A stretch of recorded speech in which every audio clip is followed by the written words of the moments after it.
Transgender and non-binary royals and nobles. Thank you to Wondrium for sponsoring this video. Throughout history, across cultures, and in every walk of life, there have always been people whose identity went beyond the two-gender mold, and those who do not fit the gender assigned to them at birth. Though people in the past did not often have the concepts, terminology, or freedom we do today, there are many notable historic figures whom historians speculate were likely transgender or non-binary.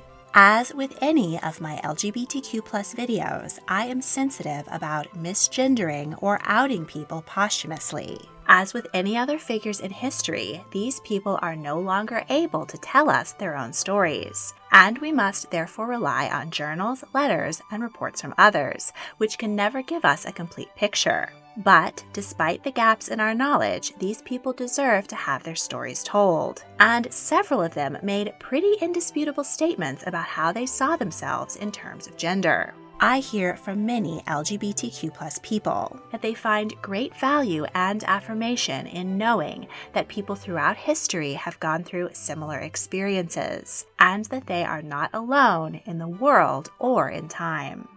I hope that this video will do the same. So today, let's meet 6 royals and nobles from history who were likely transgender or non-binary. In cases where the subject made clear statements about their gender identity, I will use pronouns for their stated gender. In cases where they were more ambiguous, I will use gender-neutral pronouns.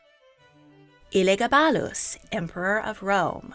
Elagabalus became emperor at the age of 14 after her grandmother, Julia Maesa, incited a revolt against the previous men in power. At such a young age and with no experience in politics, Elagabalus did not make a great leader. She made poor choices when appointing ministers and enacting policies. She shocked Roman society with her disregard for religious traditions and sexual taboos. Elagabalus replaced the chief god Jupiter with a deity named Elagabalus, whom she had been named after, and forced prominent Romans to participate in religious rites over which she presided. She married 5 times in 4 years. Her second wife was a Vestal virgin, whose chastity was considered sacred. Sex with a Vestal virgin meant execution by live burial for those who weren't the emperor. Elagabalus's most stable relationship was with a chariot driver, Earl, whom she referred to as her husband. Elagabalus lavished favors on her male lovers, and even married one of them in a public ceremony where the emperor dressed and played the part of the bride. Elagabalus enjoyed painting her eyes, plucking her body hair, and wearing wigs. She frequented taverns and brothels to meet men. Eventually, this became inconvenient, so she set up a room in the imperial palace where she would solicit men for sex. The emperor would stand nude at the door and entice passers-by, who were, of course, specifically instructed to play their part. She bragged to sex workers about how many lovers she had and the high prices she commanded. Elagabalus preferred to be called lady, mistress, wife, and queen. She offered half the empire to any surgeon who could give her female sexual organs. After 4 years on the throne, popular support shifted away from the emperor towards her cousin Alexander. At a public event, soldiers cheered for Alexander and ignored Elagabalus. Outraged, she ordered the execution of anyone who had taken part in the insubordination. In response, the soldiers attacked the emperor. Her mother clung tightly to her, and both were murdered by the crowd. Following Elagabalus's death, her chariot driver, Earl, was executed, and records of her rule were expunged. Statues of Emperor Elagabalus were recarved with the face of her successor, Severus Alexander. Nzinga of Ndongo and Matamba. Nzinga was the child of Prince Colombo of the Ndongo tribe in modern-day Angola. As they were assigned female at birth, they were not seen as a potential heir. Nonetheless, Nzinga trained as a warrior alongside their brothers. Quilombo saw great potential in Nzinga. He sent them to be taught how to read and write by missionaries. They were nearly always by their father's side, as he dealt with the Portuguese colonists who were enslaving the local people and exporting them to Brazil. When Nzinga was 34, Colombo died, and his son Mbandi became king. He had long been jealous of Nzinga, so he ordered their only son to be murdered and Nzinga to be forcibly sterilized. Mbandi was a poor leader, and his kingdom was soon overrun by the Portuguese. He begged Nzinga to go as his ambassador. When Nzinga arrived to meet the governor, all the Portuguese men were seated in chairs. However, there was no chair for Nzinga, only a mat on the floor on which he was expected to kneel in subordination.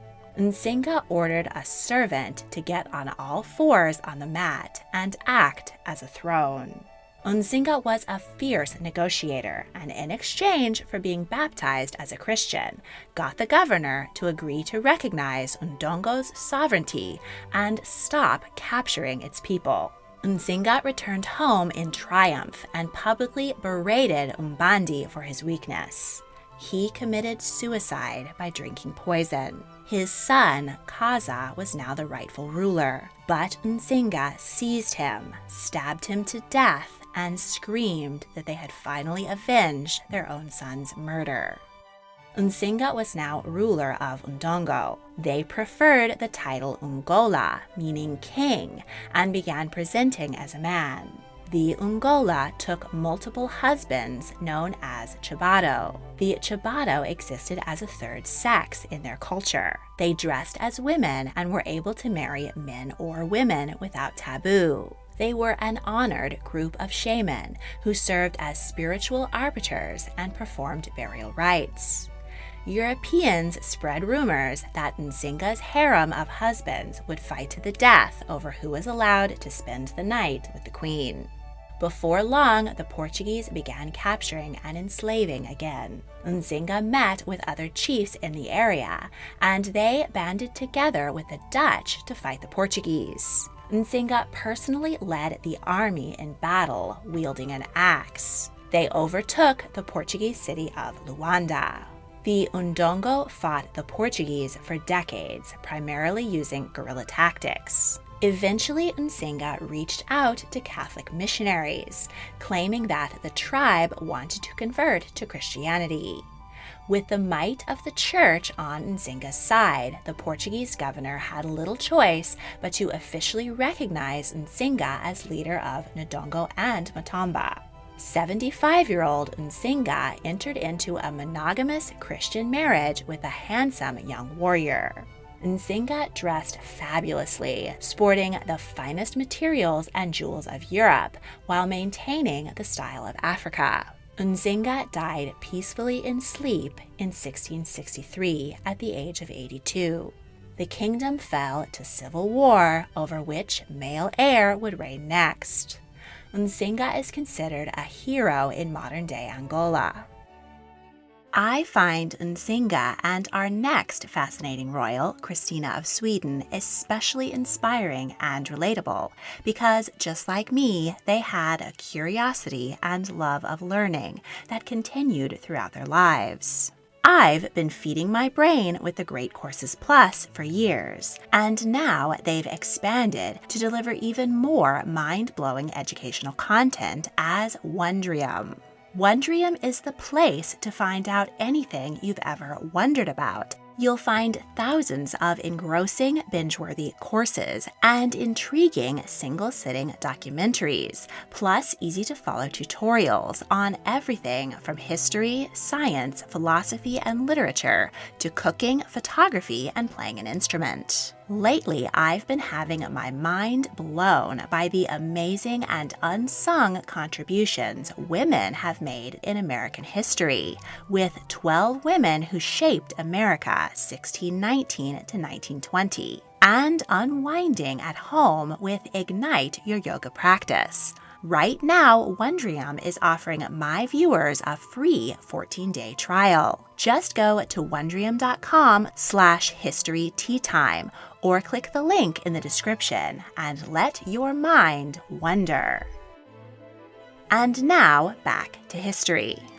Queen Christina of Sweden. Christina was the only legitimate child of King Gustavus Adolphus and inherited the throne at 6 when he died in battle. Dowager Queen Maria Eleonora kept her husband's corpse unburied for 18 months so that she could visit him. The young queen was educated as a prince and thrived in learning. Christina had interest in religion, philosophy, mathematics, and alchemy, and spoke 8 languages.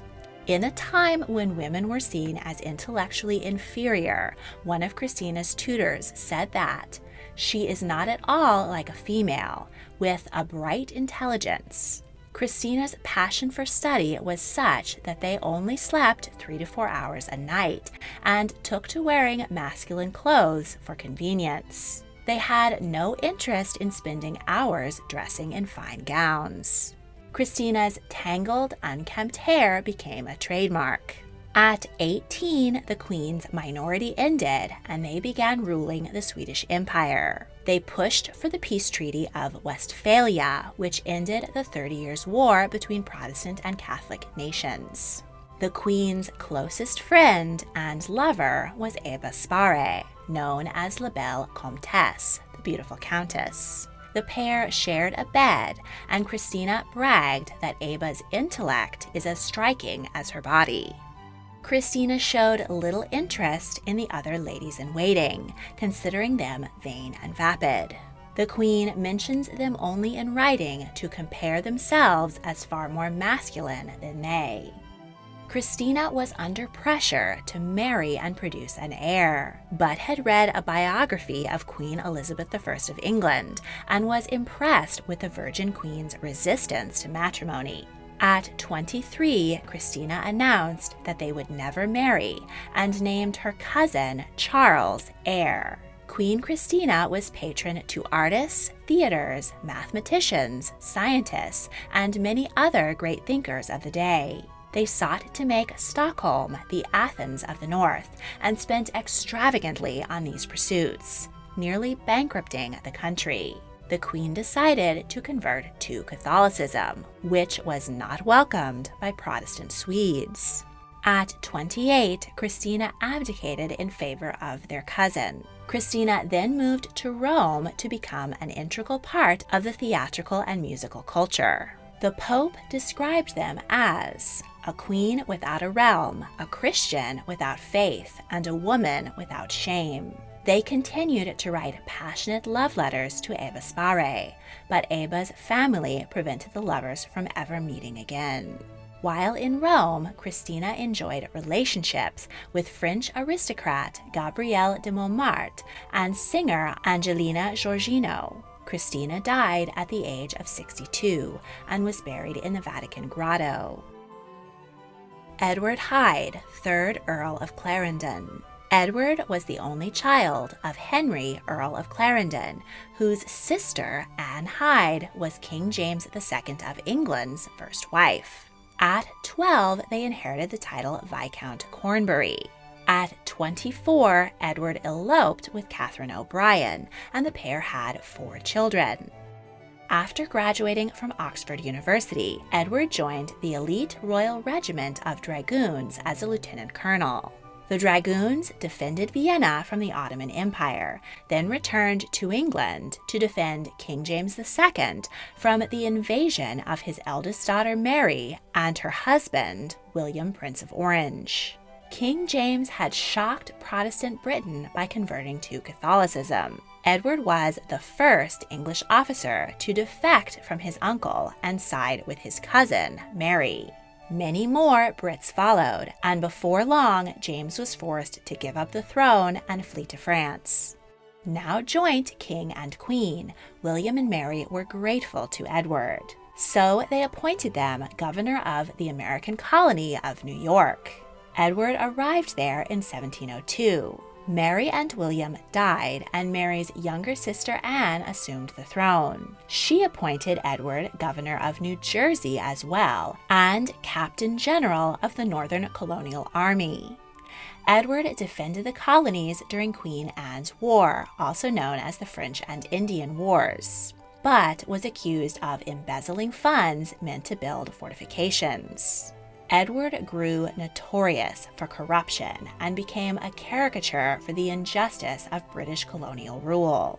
The governor sold thousands of acres of government land to his friends. He supported Trinity Church in Manhattan and granted land, which they used to found King's College, later Columbia University. Edward's wife, Catherine, died at 33 and was buried in Trinity Churchyard. She rests near founding father Alexander Hamilton. After her death, Edward was more often seen in public presenting as female. The governor opened the 1702 New York Assembly wearing a hooped gown and elaborate headdress and carrying a fan, much in the style of the fashionable Queen Anne. Historians continue to debate if Edward was transgender and if he actually presented as female at all. Some claim stories of Edward appearing in drag were invented by his political enemies, but there are numerous accounts of their attire.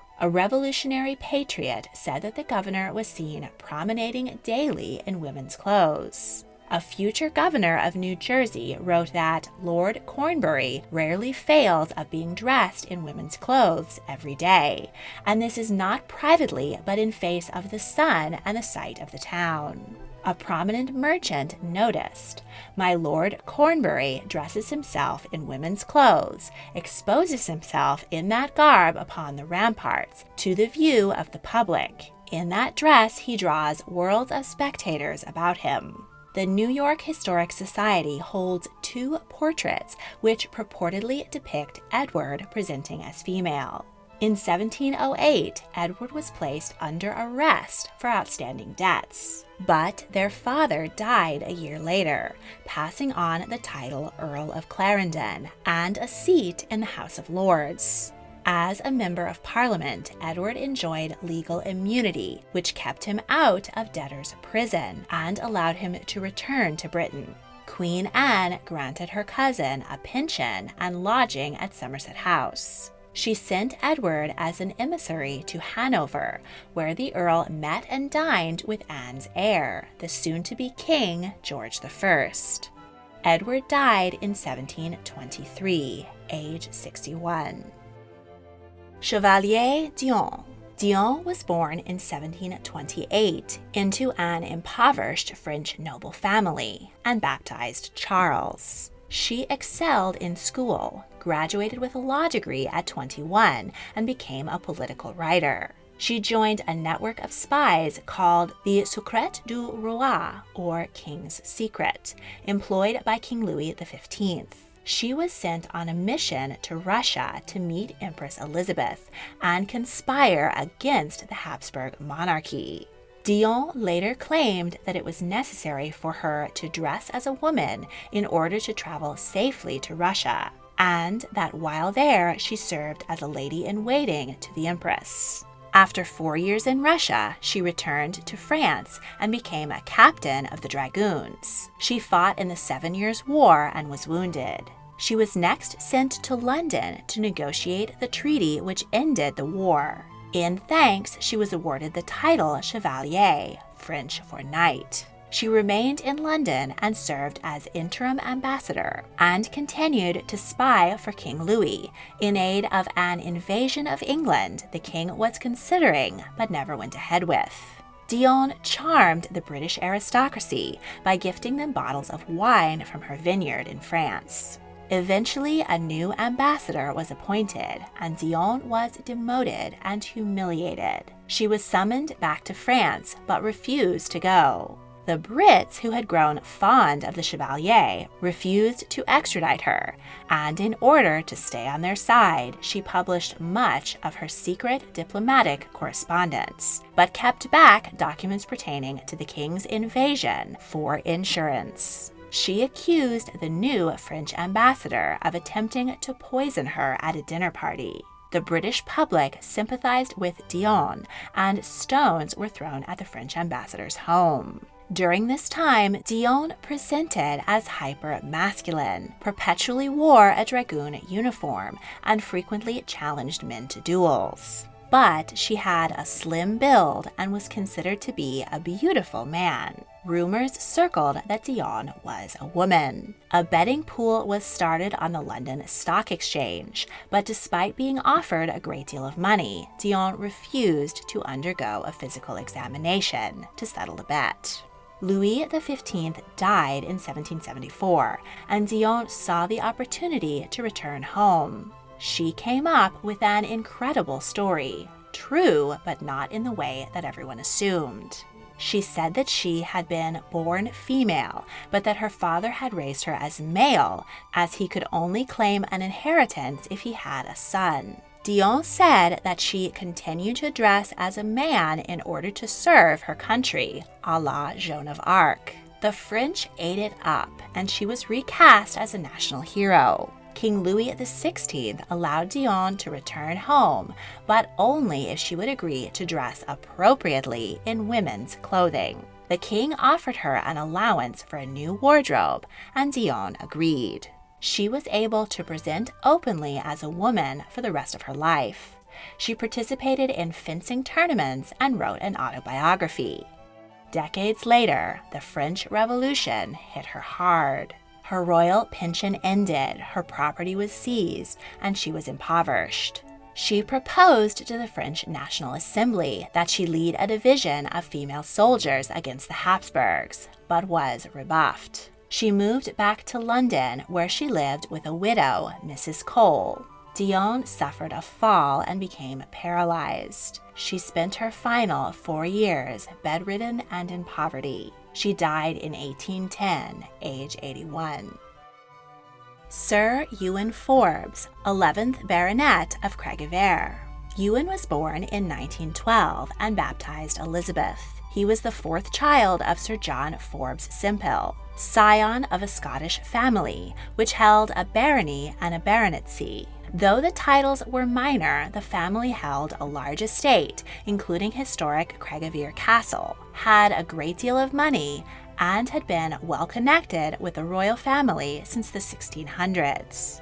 Ewan's mother, Gwendolyn, recognized that her youngest child was male from a young age. She called him Benji and allowed him to dress as a boy and play with his male cousins. He later selected the name Ewan for himself. He dreaded social occasions where he would have to dress and present as female, and went to great lengths to avoid them. When it was time for him to attend girls' boarding school with his older sisters, his mother decided to keep him home and tutor him herself. As he grew, Gwendolyn became anxious about the onset of puberty. So she pulled in favors with her royal connections and got her son into Dr. Magnus Hirschfeld's Institute for Sexual Sciences in Germany. There, Ewan underwent breakthrough hormone treatments, which allowed him to go through male puberty. While growing facial and chest hair, he was required by his family to be presented at Buckingham Palace as a debutante. He returned to Europe to continue treatments, study medicine, attend lectures at the Sorbonne, and study the harp at the Paris Opera. He witnessed the rise of the Nazi Party and the election of Adolf Hitler. He left Germany shortly before Nazis raided Dr. Hirschfeld's clinic, destroyed years of research, and assaulted staff and patients. Back in the UK, Ewan won prizes for public speaking and formed a troupe of Scottish dancers. Ewan danced male roles and reveled in the opportunity to don a masculine kilt and jacket in public. He fell in love with a fellow dancer, Isabella Mitchell. In 1934, Ewan's father died, and his brother inherited the title. Ewan was bequeathed an estate at Brock's Castle, Aberdeenshire, and joyfully settled into the life of a country laird, speaking in a Doric accent and wearing kilts. The last time he wore a dress was in 1935, when he escorted his mother to a royal garden party. He earned a medical degree from the University of Aberdeen and became a country doctor. He was known to be strong and gentle and was well loved by his patients, especially children. He often traveled long and treacherous distances to visit his patients on remote farms, using skis, snowshoes, or a converted universal carrier. In 1952, he legally changed his sex to male by the simple process of requesting a warrant for birth re-registration. A notice went out in the paper stating Dr. E. Forbes Simple henceforth wishes to be known as Dr. Ewan Forbes Simple. A month later, he married Isabella, who had been living with him for 5 years as his housekeeper. They lived a happy, quiet life together for over a decade.